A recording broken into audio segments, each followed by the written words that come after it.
আসসালামু আলাইকুম দর্শক বন্ধুরা, আপনারা সবাই কেমন আছেন? আলহামদুলিল্লাহ আমি ভালো আছি। তো আমি গরুর মাংস রান্না করব। এখানে আমি গরুর মাংসগুলো ধুয়ে ভালো করে পরিষ্কার করে কড়াইয়ে দিয়ে দিছি। আর গরুর মাংস আমি হাতে মেখে রান্না করব। আর এখানে আমি পটল নিয়েছি, গরুর মাংস আমি পটল দিয়ে দেবো। তো আমি এখানে ৬-৭টি পটল এভাবে কেটে নিয়েছি। তো আমি এখন মশলা অ্যাড করব। তো এখানে আমি দিয়ে দিলাম পেঁয়াজ কুচি,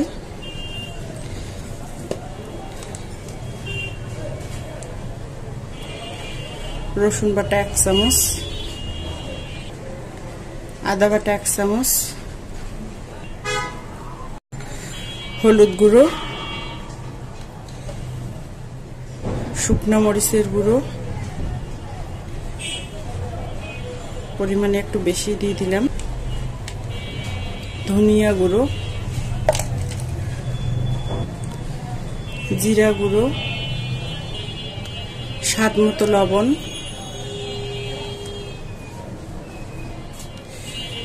পরিমাণ মতো সয়াবিন তেল। এখন আমি সবগুলো একখানে ম্যারিনেট করে নেব। গরুর মাংস যদি এভাবে হাতে মেখে ম্যারিনেট করে রান্না করা যায় তাহলে খেতে কিন্তু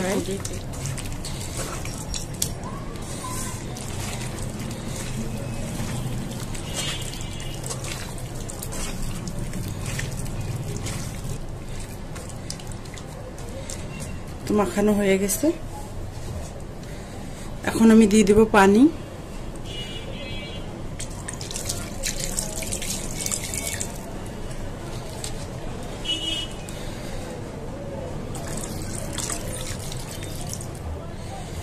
তো আমি এই পরিমাণ পানি দিয়ে দিলাম।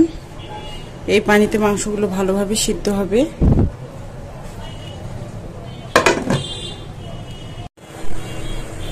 তো আমি এখন ঢাকনাটা খুলে নেড়ে দেব।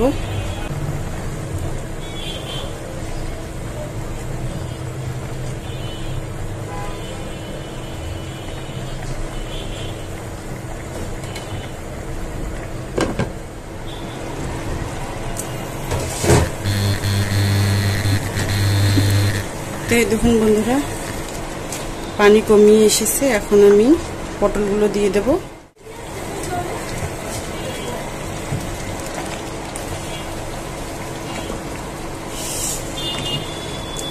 মাংসের সাথে পটলগুলো আমি ভালোভাবে কষে নেব।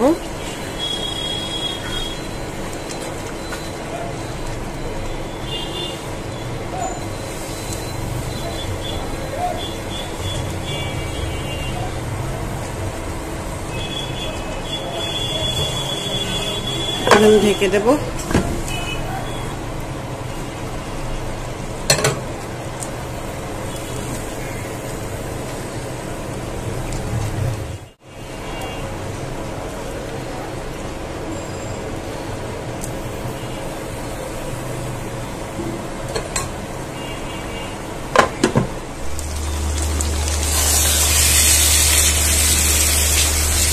তো দেখুন বন্ধুরা, মাংসটা আমি এভাবে কষে নিচ্ছি।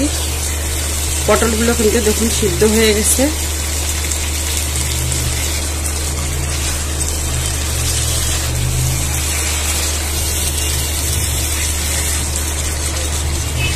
আমি আর একটু ভালো করে কষে নেব।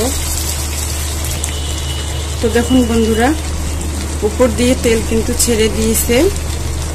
আর এই দেখুন নিচে কিন্তু লেগে গেছে। তার মানে মাংসটা আমার কষানো হয়ে গেছে। এখন আমি দিয়ে দেবো পরিমাণ মতো পানি।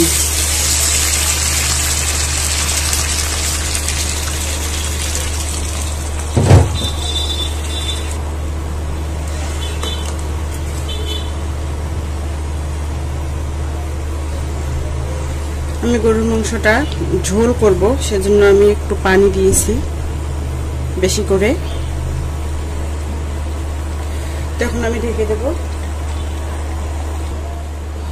তো আমি ঢাকনাটা খুলে আমি গরম মশলা শিলপাটায় বেটে রেখেছিলাম, সেই সেটা দিয়ে দেবো এখন।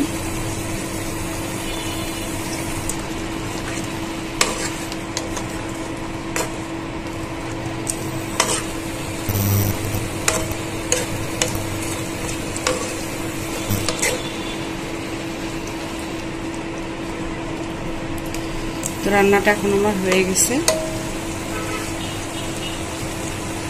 আমি ঢাকনা দিয়ে রেখে দেব।